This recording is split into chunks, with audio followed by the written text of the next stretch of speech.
Guys, good evening yon since natapos na natin yung iba or karamihan dun sa mga for repair for upgrade na airsoft rifle. So, nagawa na rin natin yung dalawang rifle na gagamitin sa event at meron pang nakaabang na naghihintay na lang ng parts. So, means hindi na sila ganun karami. Kaya ngayon, sisimulan na natin gawin yung Stoner LMG ng Classic Army na pinadala sa atin. Actually, ito yung una pa to talagang pinadala sa akin, kaso hinuli ko lang talaga siya gawin. Nag-focus muna ako sa iba na matapos para at least pag sinimulan natin to wala na ako masyadong ibang hindi na rifle. At medyo mabawasan na rin yung kalat. Grabe, ang dami na talaga. So yun, dito na tayo sa Stoner LMG. Yan, ng Classic Army. Problema rin, nagkaroon na to ng problema. Check natin kung ano yung naging problema niya.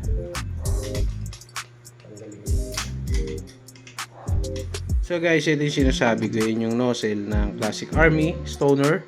Ipapair ko siya. Nakikita nyo, hindi siya gumagalaw. So means, pwedeng natanggal si nozzle sa tappet plate or ano ba to? Naputol si tappet plate. Ayan, check natin. So guys, ulit, dito tayo sa Stoner LMG. Pakita ko sa inyo yung nozzle niya. Ito yung mas malapit na kuha. Kita ko rin sa inyo araw. Ayan, so every time na puputok yan, dapat gagalaw yung nozzle. So sa problema nito, gagawin na yung nozzle niya. Mas nakakalaw siya. Hindi siya gumagalaw, kaya hindi siya mag-hit talaga. So nung tinutulak ko, bumabalik naman siya, nagre-response naman. So possible to, baka putulan tappet plate. So check natin. Isa-assemble lang muna natin siya.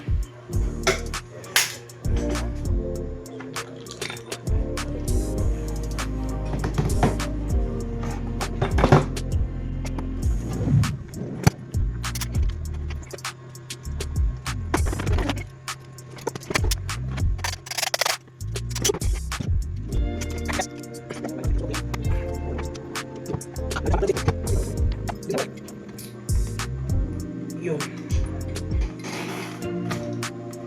Grabe, tigas mo.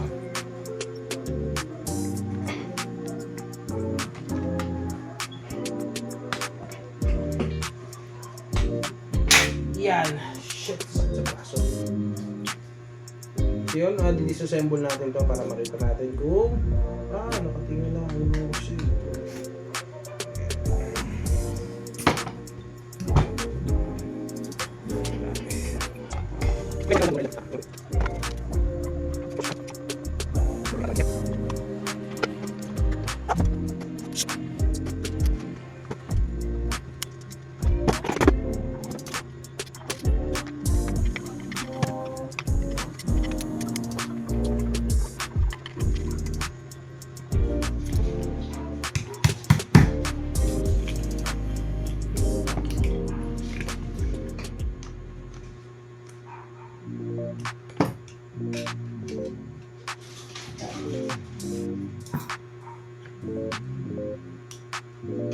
Next.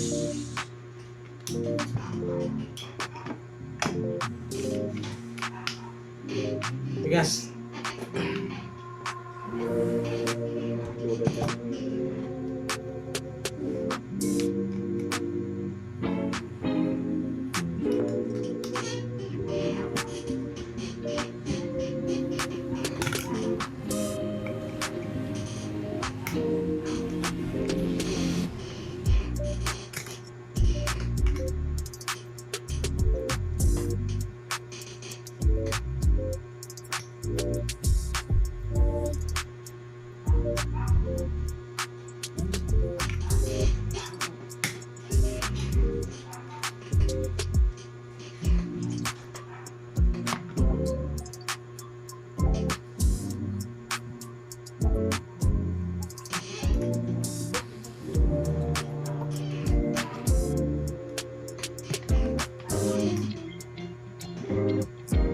Matigas pa yung mga screw nito kasi meron pa itong kasamang thread lock.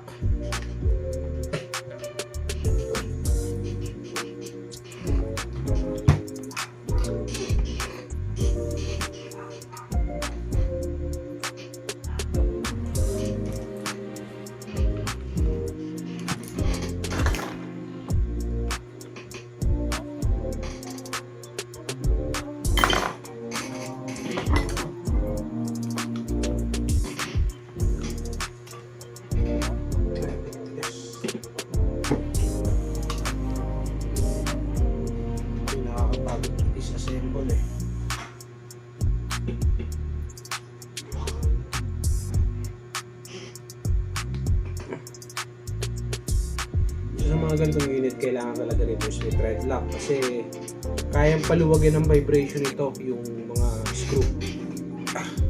Yes. Kasi alam naman natin sa LMG, more on full automatic. Lalo na kung mag-upgrade tayo to high speed, grabe. Lakas ng vibration nito, kaya talaga luwag yung mga screw. So yung iiwasan natin sa kanya, kaya tayo gagamit ng thread lock. May nabibili naman nun sa mga market, sa mga hardware. Maganda yung color red yung gagawin. Kahit yung blue pala, pwede na yun.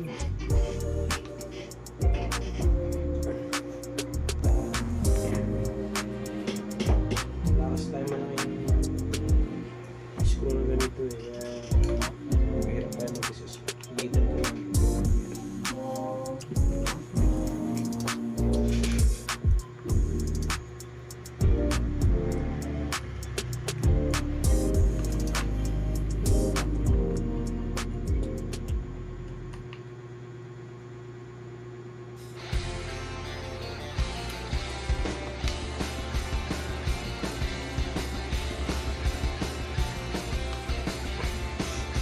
Grabe dito pa lang sa screw sa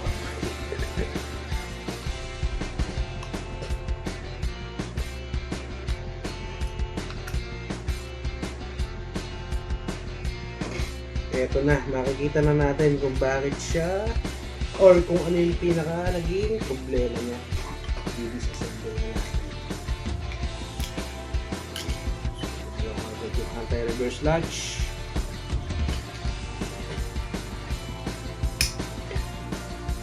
At yun na nga, putol ang tappet plate. Yan. So ito yung pinaka-tappet plate niya, pakita ko sa inyo yung photo. So ito kasing tappet plate, ganito yung itsura niya. Yan yung hinihila na gear para ito na putol, second part.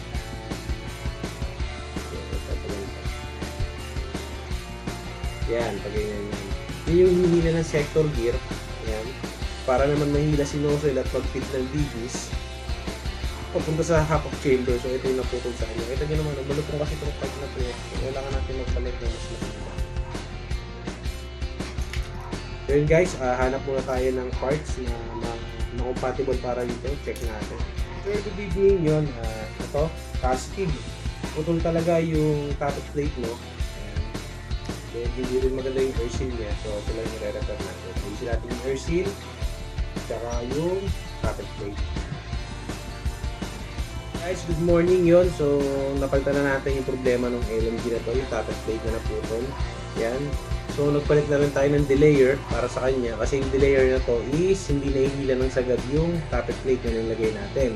So, nagpalit tayo ng delayer, metal delayer na yung nilagay natin. At eto na, retest pair na natin. Papakita ko na sa inyo. Firing. Kita nyo gumagalaw na yung delayer. Yung nozzle na yun. Sagad din talaga ito. So, i-reassemble na natin para matest natin kung magpipid ng ayos yung DBs. Yan guys, good morning. Natapos na natin yung Stoner LMG ng Classic Army na ginagawa natin. So okay na siya ngayon, nagpa-pair na siya ng ayos, nagpipid na rin ng BBs. So manual feed lang yung ginawa natin, hindi pa natin natatry itong pinaka-box mag niya kasi wala yung battery na 9 volts yung malalapan. So ngayon okay na yung nozzle niya, gumagalaw na. Nagtutulak na siya ng BBs papasok sa chamber. So bukas siguro malalaman natin pagdating ng battery nito kung magpipid ng ayos. So yun, abang lang tayo sa update. Good morning, yun. Na-testing na natin yung Stoner 96 LMG na ginagawa natin. So ito yung naputulan ng tappet plate ng isang araw. Yan. Then ngayon, na-test na natin siya. Dumating na yung battery na 9 volts para sa box mag niya. At okay, good news. 100% wala siyang misfeed. Wala siyang problema. Maganda yung feeding niya. Yung air seal na ginawa natin, okay din. Consistent yung FPS niya. At yun, ulit sir, sa owner nito, maraming salamat po. At sa mga gusto pa magpa-repair, magpa-upgrade, yun, message lang sa page na Cavite Airsoft Zone 2. Send nyo lang yung pictures at video ng mga airsoft unit na gusto nyo pagawa at pag-usapan po natin. So ilang muna sa ngayon, next na natin yung iba pang rifle na gagawin natin. Maraming salamat. Napakaganda oh.